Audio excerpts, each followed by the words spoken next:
नमस्कार, जय हिंद, वंदे मातरम। प्यारे बच्चों, यूपी लेखपाल का प्रैक्टिस सेट 4 लेकर आया हूँ आज। और आपकी निरंतर तैयारी चल रही है। बहुत सारे लोगों को लगता है कि प्रैक्टिस सेट जब कठिन हो तभी उनकी तैयारी हो सकती है। अगर उनको ये गलतफहमी है तो यूपीएसआई का पेपर उठा के देख सकते हैं कि कितने उसमें कठिन प्रश्न आए हैं। सिर्फ कठिन प्रश्नों की तैयारी करना तैयारी नहीं होती। आपको कठिन प्रश्न भी पढ़ने चाहिए, लेकिन आसान प्रश्नों को भी देखते रहना चाहिए। ज़रूरी नहीं कि परीक्षा में सिर्फ कठिन प्रश्न आए। और जब एग्जामिनर ये तय कर लेगा कि आपको पेपर नहीं सॉल्व करवाना है, तो फिर पेट 2023 का एग्ज़ाम पेपर आप देख सकते हैं, किसी भी कोचिंग के पेपर से, कंटेंट से नहीं फँसा था। तो तैयारी करिए, जितना आपके सामने कंटेंट आ रहा है, आपके टॉपिक हैं, आपका सिलेबस है, उसको कवर हो रहा है कि नहीं हो रहा है, उस सिलेबस के अंदर के प्रश्न हैं कि नहीं है, ये देखिए और तैयारी करते रहिए। कुछ आसान प्रैक्टिस सेट भी हैं और कुछ कठिन भी हैं, तो प्रश्नों को बिल्कुल संतुलन में बनाकर पढ़ते रहिए। बहुत सारे वीडियोज़ हमारे चैनल पर उपलब्ध हैं, आप उनसे अपना रिवीजन करते रहिए। वीडियो को लाइक कर लीजिएगा, चैनल पर नए हैं चैनल को सब्सक्राइब कर लीजिएगा, क्योंकि प्रश्न यहीं से आएगा। पढ़ते रहेंगे आप मेरे साथ तो आपको यकीन आएगा। रही बात आज के इस वीडियो की पीडीएफ की या हमारे अन्य वीडियो की पीडीएफ की, तो स्क्रीन पर आपको एक व्हाट्सएप नंबर दिख रहा होगा, वहां पर आप मैसेज करके हमारे चैनल की सभी पीडीएफ्स प्राप्त कर सकते हैं। 112 से अधिक हम पीडीएफ प्रोवाइड करवा चुके हैं और रेगुलर पीडीएफ प्रोवाइड करवा रहे हैं, ताकि आपका रेगुलर रिवीजन होता रहे और अच्छे से अच्छा कंटेंट आपको मिलता रहे। चलिए बिना वक्त गवाए शुरू करते हैं आज का ये सेशन। तो सबसे पहले हम शुरू करेंगे भाग 1 से, जिसमें सामान्य ज्ञान और सामान्य हिंदी के प्रश्न हैं आपके सिलेबस में। पहला प्रश्न है आपका कि दिल्ली सल्तनत के किस सुल्तान ने कृषि के विकास के लिए एक नया विभाग दीवान ए अमीर को ही स्थापित किया था? और आर्थिक पहलू पर आधारित प्रश्न है। आपके एग्जाम में जो सिलेबस दिया गया है उसमें लिखा है कि जो इतिहास है वो सांस्कृतिक, सामाजिक और आर्थिक आधार पर, राजनीति के आधार पर प्रश्न पूछे जाएंगे। सही उत्तर है आपका बी, मोहम्मद बिन तुगलक। मोहम्मद बिन तुगलक ने कृषि विकास हेतु दीवान ए अमीर को ही स्थापित किया था, डिपार्टमेंट ऑफ एग्रीकल्चर। इसका मुख्य उद्देश्य बंजर भूमि को कृषि योग्य बनाना और फसल चक्र में सुधार करना था। अगला प्रश्न है आपका कि चर्बी लगे कारतूस के प्रयोग से इनकार करने वाला पहला भारतीय सिपाही कौन था? तो सही उत्तर है आपका यहां पर ऑप्शन सी, मंगल पांडे। 29 मार्च 1857 को बैरकपुर में मंगल पांडे ने एनफील्ड राइफल के कारतूसों का प्रयोग करने से मना कर दिया। वे 34वें नेटिव इन्फेंट्री के सिपाही थे। अगला प्रश्न है आपका कि हमारा मोक्ष केवल कृषक के माध्यम से आ सकता है, यह प्रसिद्ध कथन किसके द्वारा कहा गया था? सही उत्तर है आपका एम के गांधी। महात्मा गांधी ने यह ऐतिहासिक भाषण 1916 में बनारस हिंदू विश्वविद्यालय के उद्घाटन में दिया था। उनका दर्शन ग्राम स्वराज पर आधारित था, जहां कृषि अर्थव्यवस्था की रीढ़ थी।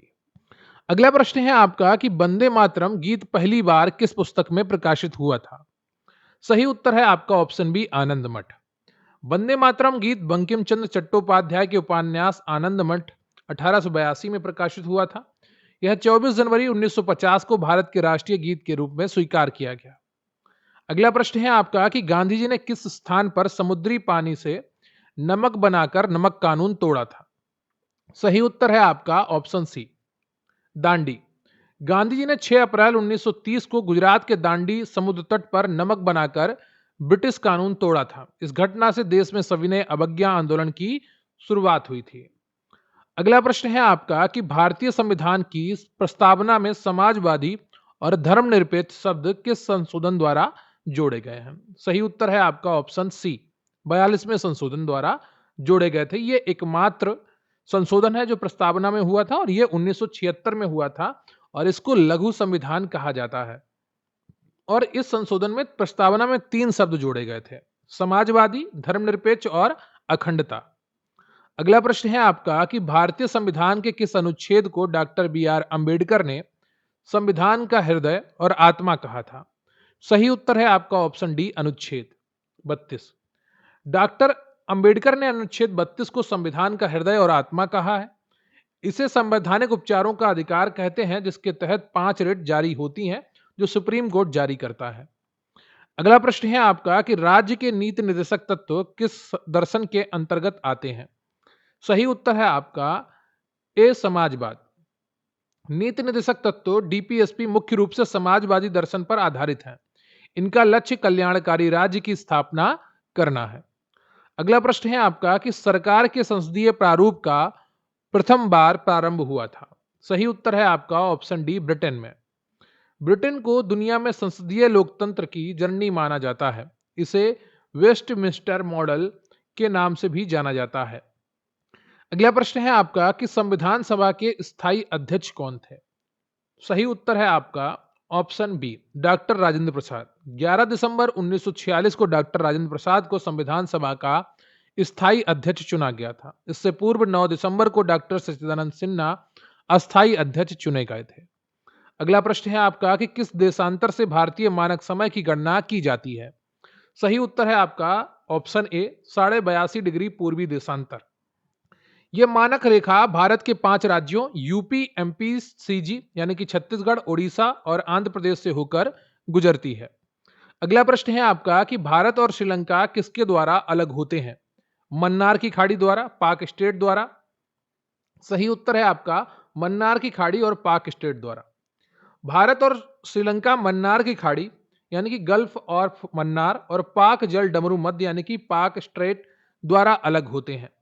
पाक स्ट्रेट भारत के तमिलनाडु और श्रीलंका के उत्तरी प्रांत के बीच में है। अगला प्रश्न है आपका कि कौन सी नदी प्रणाली भारत के 10% क्षेत्र को आवृत करने वाली दूसरी सबसे बड़ी घाटी है? सही उत्तर है आपका ऑप्शन ए गोदावरी। गोदावरी नदी का बेसिन भारत का लगभग 10% हिस्सा कवर करता है।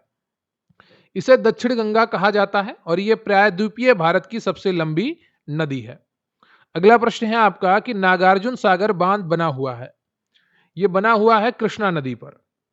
तेलंगाना और आंध्र प्रदेश की सीमा पर यह स्थित है। इसका नाम बौद्ध विद्वान नागार्जुन के नाम पर रखा गया है। अगला प्रश्न है आपका कि सूर्य के सबसे निकटतम ग्रह है। सही उत्तर है आपका बी बुध एवं शुक्र। बुध और शुक्र सूर्य के सबसे निकटतम है।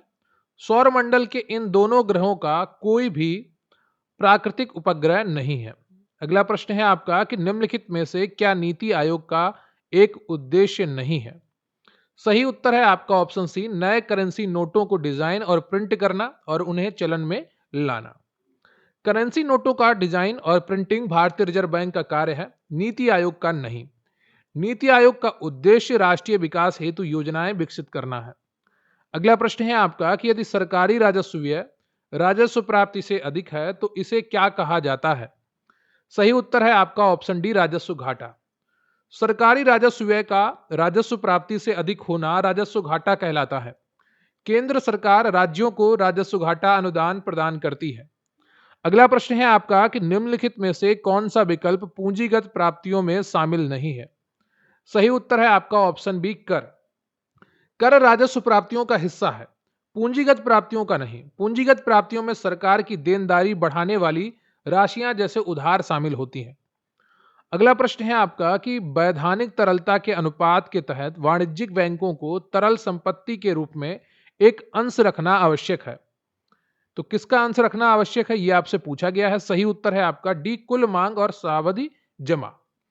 वैधानिक तरलता अनुपात एसएलआर के तहत बैंकों को अपनी कुल मांग और सावधि जमा के अंश तरल रूप में रखना होता है। यह तरल संपत्ति नगद, स्वर्ण या सरकारी प्रतिभूतियों में होती है। अगला प्रश्न है आपका कि निम्नलिखित में से क्या भारतीय रिजर्व बैंक द्वारा खुले बाजार के संचालन में से एक है? सही उत्तर है आपका ऑप्शन ए खुले बाजार में सरकार द्वारा जारी बांडों की खरीद और बिक्री। खुला बाजार परिचालन आरबीआई का मात्रात्मक मौद्रिक उपकरण है। इसमें धन की तरलता नियंत्रित करने हेतु सरकारी प्रतिभूतियों की खरीद व बिक्री होती है। अगला प्रश्न है आपका कि निम्न में से कौन राष्ट्रीय ग्रामीण स्वास्थ्य मिशन के उद्देश्य नहीं है? सही उत्तर है ऑप्शन आपका बी जनसांख्यिकी को बढ़ावा देना। जनसंख्या वृद्धि को बढ़ावा देना एनआरएचएम का उद्देश्य नहीं है। इसका लक्ष्य जनसंख्या नियंत्रण है। मातृत्व मृत्यु दर में कमी व रोगों की रोकथाम इसके प्रमुख उद्देश्य हैं। अगला प्रश्न है आपका कि भारत सरकार की उज्ज्वला योजना का आदर्श वाक्य क्या है? सही उत्तर है आपका ऑप्शन सी, स्वच्छ ईंधन बेहतर जीवन। उज्ज्वला योजना पीएमयूवाई का आदर्श वाक्य स्वच्छ ईंधन बेहतर जीवन है।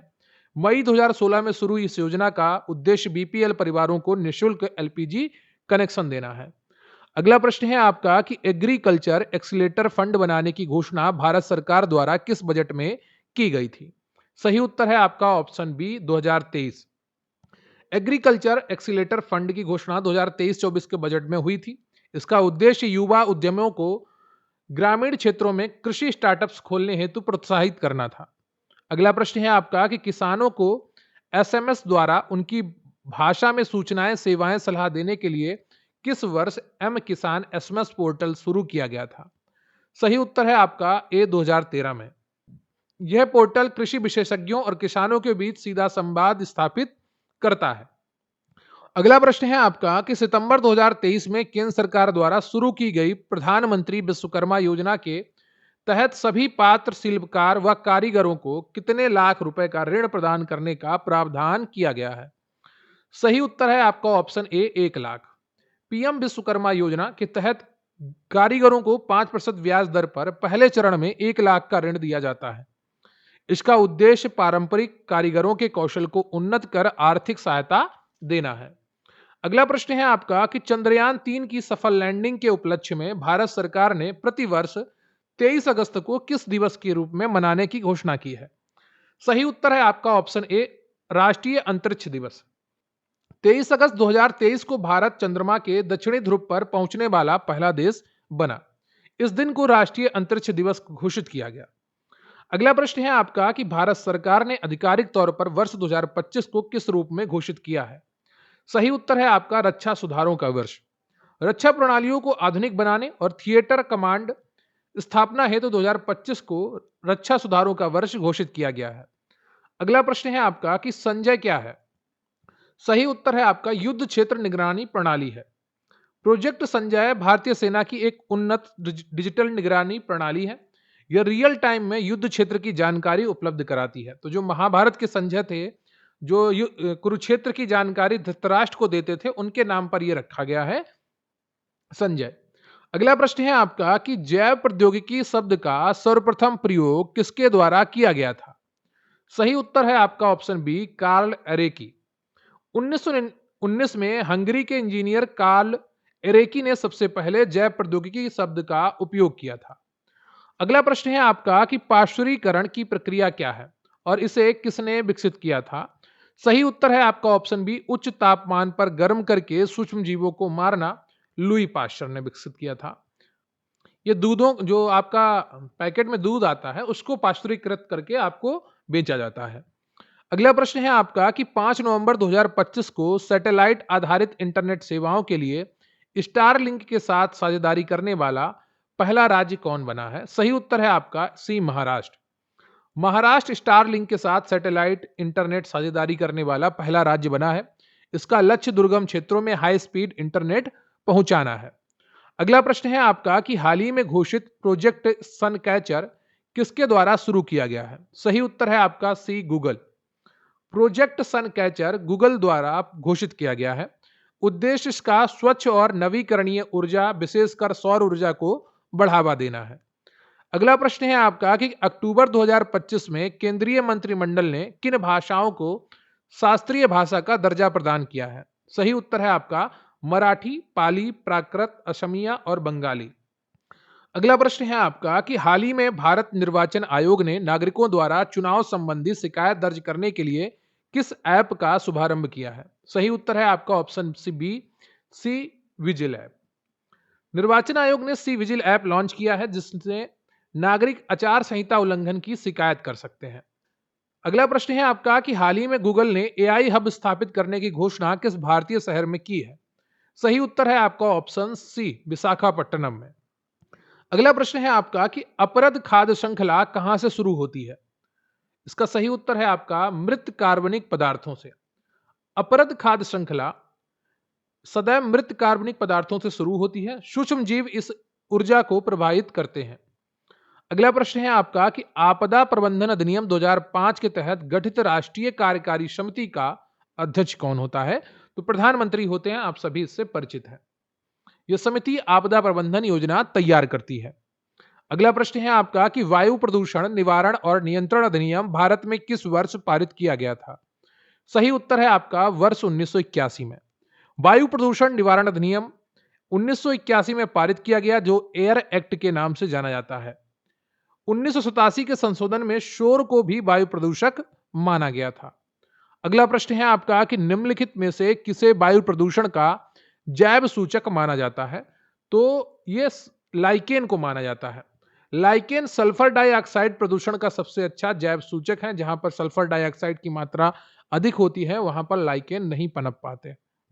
अगला प्रश्न है आपका कि भूकंपीय भारत का निम्नलिखित में से कौन सा क्षेत्र उच्च जोखिम वाले भूकंपीय क्षेत्र के अंतर्गत आता है? सही उत्तर है आपका बी, पूर्वोत्तर भारत। पूर्वोत्तर भारत हिमालयी क्षेत्र सबसे अधिक जोखिम वाले भूकंप क्षेत्र 5 में आता है। अगला प्रश्न है आपका कि पारिस्थितिकी तंत्र में कीस्टोन प्रजाति की क्या विशेषता है? सही उत्तर है आपका बी, इसका पारिस्थितिकी तंत्र पर प्रभाव इसकी प्रचुरता की तुलना में बहुत अधिक होता है। अगला प्रश्न है आपका कि ग्रीन मफलर किस प्रकार के प्रदूषण से संबंधित है? सही उत्तर है आपका ध्वनि प्रदूषण। ग्रीन मफलर तकनीकी ध्वनि प्रदूषण नियंत्रित करने के लिए सड़कों के किनारे पेड़ लगाने से संबंधित है।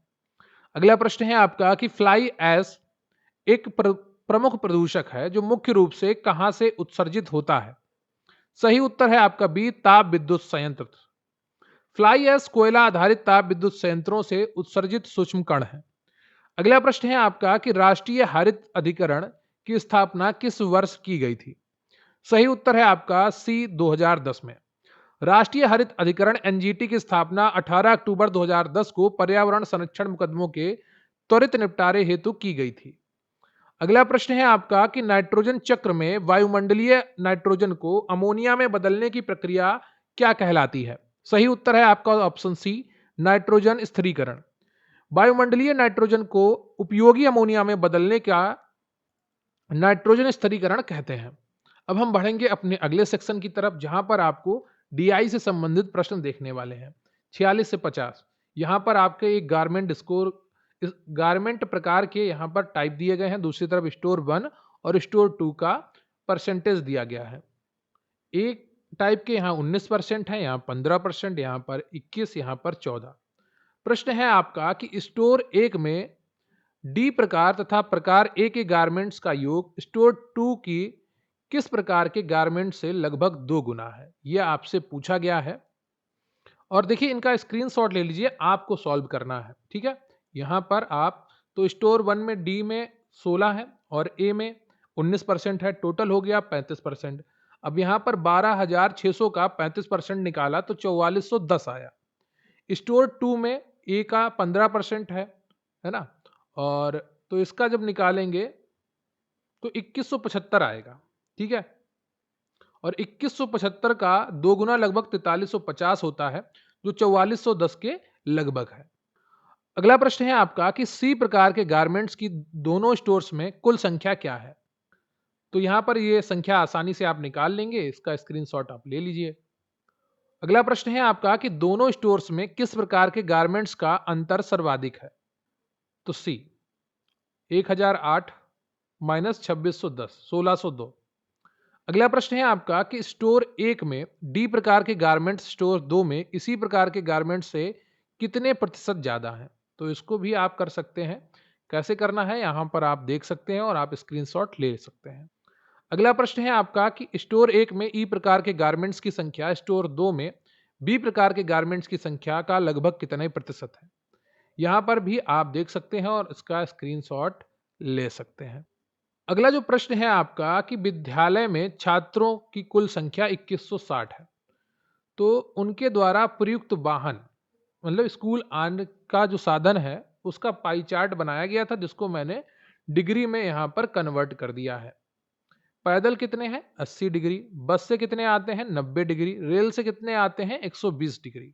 ठीक है, इनको जोड़ देंगे तो आपका 360 माइनस 290 कार से आने वाले 70 डिग्री हो जाएंगे। ठीक है, तो पूछा गया है कि कार द्वारा विद्यालय आने वाले छात्रों की कुल संख्या कितनी होगी? तो 360 बराबर 2160 हो जाएगा और यहां पर आपको 70 डिग्री का वैल्यू निकालनी है, जो 420 आएगी। ठीक है। अगला प्रश्न है, कार द्वारा विद्यालय आने वाले छात्रों और बस द्वारा विद्यालय आने वाले छात्रों की संख्या का अनुपात क्या है? कार का तो आपने निकाल लिया है 420, और आपको बस का निकालना है, तो यहां पर जो ऑप्शन आपका सही हो जाएगा वो बी हो जाएगा। इसका भी आप स्क्रीनशॉट ले सकते हैं। अगला प्रश्न है आपका कि पैदल चलकर या बस द्वारा विद्यालय आने वाले छात्रों की कुल संख्या कितनी है? सही उत्तर है आपका यहां पर ऑप्शन सी 1020। कैसे करना है इसका स्क्रीनशॉट आप ले सकते हैं। अगला प्रश्न है आपका कि उन छात्रों की संख्या कितनी है जो रेलगाड़ी द्वारा विद्यालय नहीं आते हैं? सही उत्तर है आपका ऑप्शन डी 1440। कैसे करना है? इस प्रकार करना है।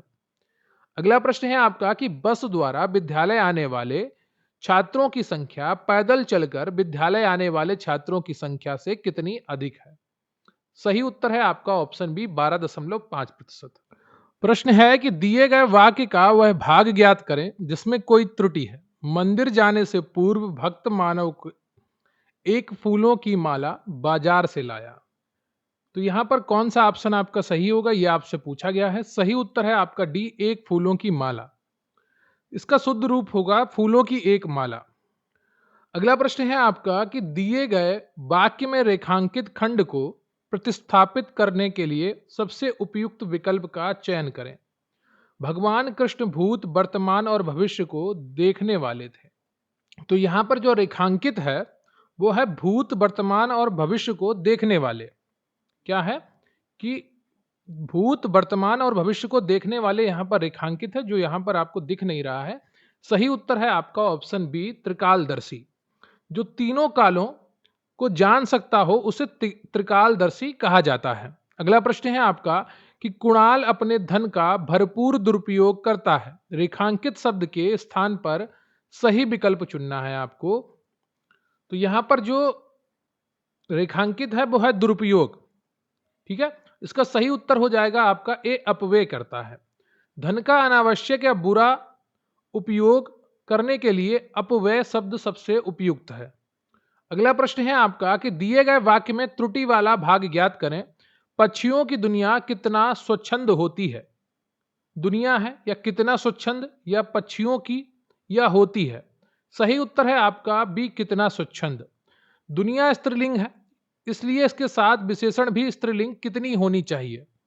शुद्ध वाक्य होगा पक्षियों की दुनिया कितनी स्वच्छंद होती है। अगला प्रश्न है आपका कि अमीय का पर्यायवाची शब्द निम्नलिखित में से कौन सा है? सही उत्तर है आपका ऑप्शन बी, सुधा। अमीय और सुधा दोनों ही अमृत के पर्यायवाची हैं। अगला प्रश्न है आपका कि आकाश का विलोम शब्द क्या है? धरती है, पाताल है, अनर्थ है या अनग है? सही उत्तर है आपका ऑप्शन बी, पाताल। विलोम शब्दों के मानक युग्म के अनुसार आकाश का विलोम पाताल होता है। अगला प्रश्न है आपका कि निम्नलिखित में से शुद्ध वर्तनी वाले शब्द का चयन कीजिए। सही उत्तर है आपका बी, आशीर्वाद। वर्तनी की दृष्टि से आशीर्वाद शुद्ध है। इसमें रा और रा की मात्रा वा के ऊपर लगती है। अगला प्रश्न है आपका कि जिसका कोई शत्रु ना जन्मा हो वाक्यांश के लिए एक शब्द है। सही उत्तर है आपका ए ऑप्शन, अजात शत्रु। अगला प्रश्न है आपका कि हाथ मलना मुहावरे का सही अर्थ क्या है? सही उत्तर है आपका बी, पछताना। हाथ मलना मुहावरे का अर्थ है अवसर निकल जाने पर दुखी होना या पछताना। अगला प्रश्न है आपका कि अन्वय का सही संधि विच्छेद कौन सा है? सही उत्तर है आपका ऑप्शन ए, अनुधन अय। यण संधि का उदाहरण है, यहां पर उ और आ मिलकर वा हो जाते हैं। अगला प्रश्न है आपका कि पहली पीढ़ी के कंप्यूटर में किस इलेक्ट्रॉनिक कंपोनेंट का उपयोग किया गया था? कंप्यूटर एवं सूचना प्रौद्योगिकी सेक्शन में हम पहुंच चुके हैं, और सही उत्तर है आपका ऑप्शन सी, वैक्यूम ट्यूब। प्रथम पीढ़ी के जो कंप्यूटर थे, फर्स्ट जेन कंप्यूटर, वहां पर वैक्यूम ट्यूब का उपयोग किया गया था, और पहला उदाहरण था इनिएक। अगला प्रश्न है आपका कि कंप्यूटर में बाइट कितने बिट्स के समूह के बराबर होती है? सही उत्तर है आपका ऑप्शन बी, 8 बिट्स। अगला प्रश्न है आपका कि मदरबोर्ड पर स्थित बायोस किस मेमोरी में स्टोर होता है? रैम में, सीडी रोम में, या रोम में, या हार्ड डिस्क पे? सही उत्तर है आपका सी, रोम में। बायोस यानी कि बेसिक इनपुट आउटपुट सिस्टम एक फर्मवेयर है जो मदरबोर्ड पर रोम यानी कि रीड ओनली मेमोरी में रहता है। अगला प्रश्न है आपका कि बिग डेटा शब्द किससे संबंधित है? बहुत आसानी से आप इसका उत्तर कर पा रहे होंगे, मैंने कई बार आपको ये पढ़ाया है। सी ऑप्शन सही है, बड़ी मात्रा, तेज गति और विविध प्रकार के डेटा सेट का विश्लेषण बिग डेटा कहलाता है। अगला प्रश्न है आपका, डिजिटल कैमरा द्वारा कैप्चर की गई छवि किस प्रकार के इनपुट का उदाहरण है? सही उत्तर है आपका graphical input. Digital camera image को डिजिटल रूप में बदलता है, इसलिए यह ग्राफिकल इनपुट होता है। अगला प्रश्न है आपका कि रैंसमवेयर किस प्रकार का साइबर हमला है? सही उत्तर है आपका ऑप्शन सी, मैलवेयर जो डेटा को एनक्रिप्ट करके फिरौती की मांग करता है। रैंसमवेयर पीड़ित के डेटा को लॉक कर देता है, यानी कि इनक्रिप्ट कर देता है और डिक्रिप्शन के बदले फिरौती मांगता है। अगला प्रश्न है आपका कि आईपी एड्रेस का कौन सा संस्करण 32 बिट्स का होता है? बहुत आसानी से आप इसका उत्तर कर रहे होंगे, बी ऑप्शन सही है, IPv4।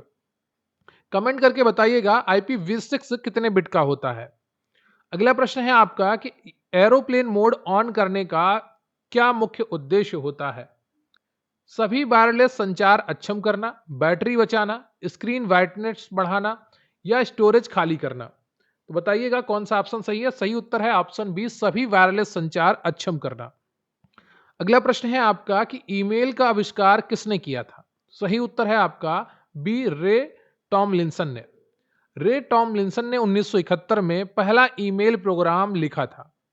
अगला प्रश्न है आपका कि मोबाइल फोन को चार्ज करने के लिए आमतौर पर किस पोर्ट का उपयोग किया जाता है? सही उत्तर है आपका ऑप्शन सी, यूएसबी। आधुनिक मोबाइल फोन के लिए यूएसबी मानक चार्जिंग पोर्ट है। अगला प्रश्न है आपका कि एमएस वर्ड में व्याकरण त्रुटि को किस रेखा द्वारा दर्शाया जाता है? सही उत्तर है ऑप्शन सी, लहरदार हरी नीली रेखा। एमएस वर्ड में व्याकरण त्रुटियों को लहरदार हरी या नीली रेखा से दर्शाया जाता है।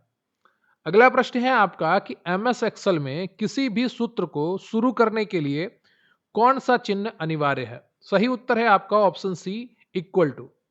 एमएस एक्सेल में सूत्र फार्मूला हमेशा इक्वल टू से शुरू होता है।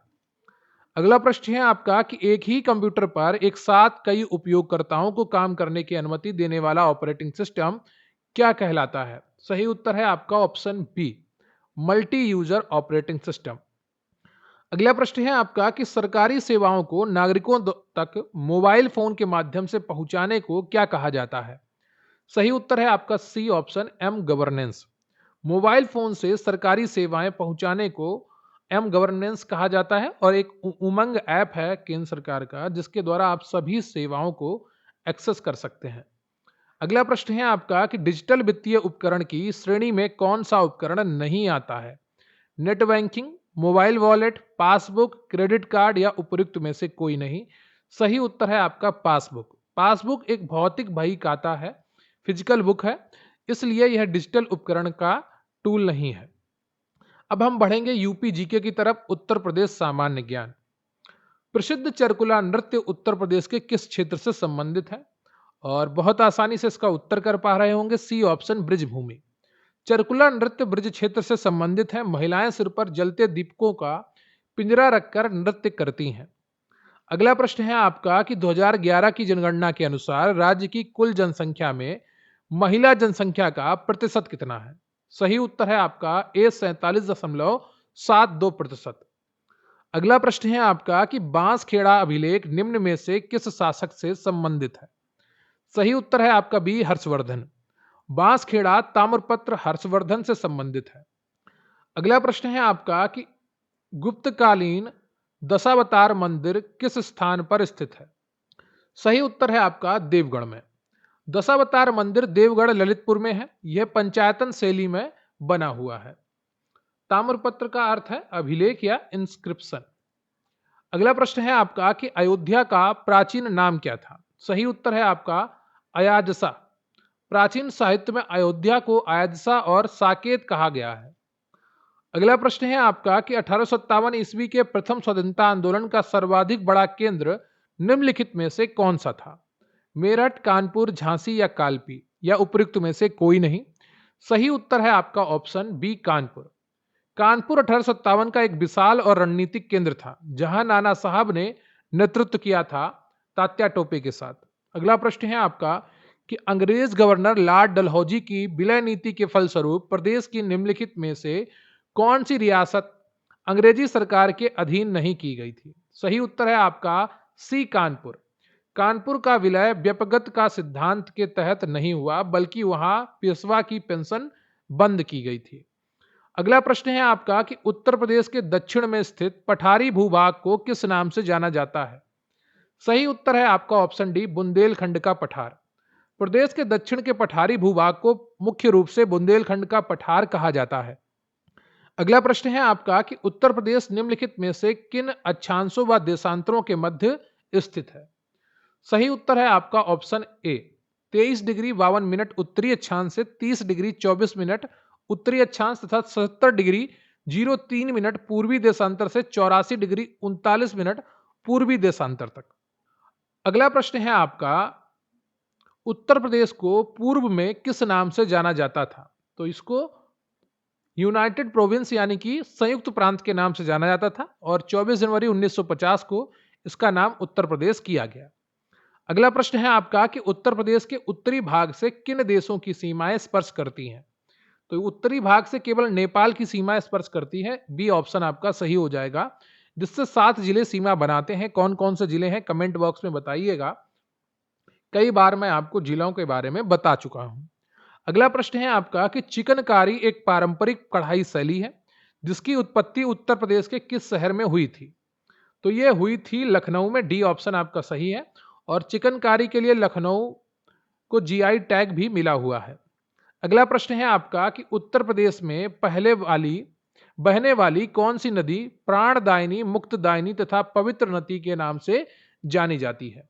तो यहां पर 5 ऑप्शन है, एक सही है और वो है गंगा, जो यूपी के 28 जिलों से बहती है। अगला प्रश्न है आपका कि निम्न में से कौन सा नगर गंगा के किनारे स्थित नहीं है? वाराणसी, कानपुर, हरिद्वार, लखनऊ, उपयुक्त में से कोई नहीं। सही उत्तर है आपका ऑप्शन डी, लखनऊ। लखनऊ गोमती के किनारे स्थित है और गंगा के किनारे यह नहीं है। अगला प्रश्न है आपका कि गंगा यमुना नदियों के मिलन स्थल को प्रदेश में किस नाम से पुकारा जाता है? इसे संगम के नाम से पुकारा जाता है। सी ऑप्शन आपका सही है। अगला प्रश्न है आपका कि राज्य में न्यूनतम लिंगानुपात वाला जिला कौन सा है? सही उत्तर है आपका ए, गौतम बुद्ध नगर। गौतम बुद्ध नगर का लिंगानुपात सबसे कम 851 है। 2011 की जनगणना के अनुसार राज्य में महिला साक्षरता दर कितनी है? सही उत्तर है आपका 57.2%। अगला प्रश्न है आपका कि मौर्योत्तर युग में प्रदेश का कौन सा नगर रेशम मार्ग से संबंध था जो एशिया से जुड़ा हुआ था? सही उत्तर है आपका ऑप्शन सी, मथुरा।